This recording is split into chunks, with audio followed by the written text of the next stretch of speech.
भारत दौरे पर आए फ्रांस के राष्ट्रपति इमैनुअल मैक्रों ने मंगलवार को प्रधानमंत्री नरेंद्र मोदी से मुंबई के लोक भवन में मुलाकात की।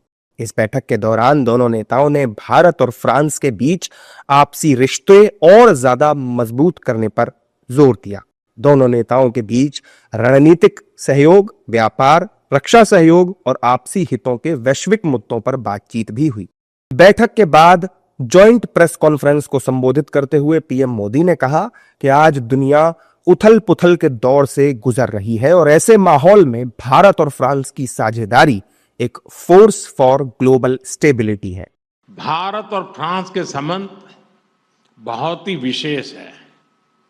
फ्रांस भारत के सबसे पुराने स्ट्रेटेजिक पार्टनर्स में से एक है और प्रेसिडेंट मैक्रो के साथ मिलकर हमने इस स्ट्रेटेजिक पार्टनरशिप को अभूतपूर्व गहराई और ऊर्जा दी है। इस विश्वास और साझा विजन के आधार पर आज हम अपने संबंधों को स्पेशल ग्लोबल स्ट्रेटेजिक पार्टनरशिप के रूप में स्थापित कर रहे हैं।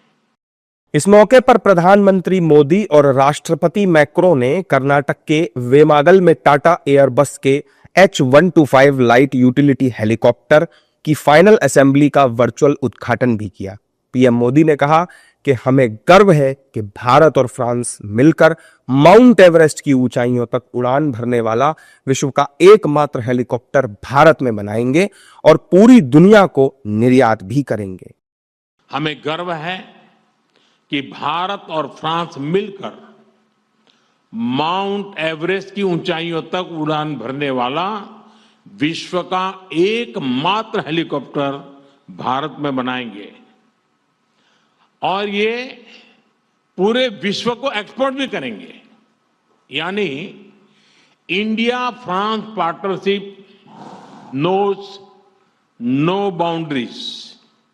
It can reach from deep oceans to the tallest mountain.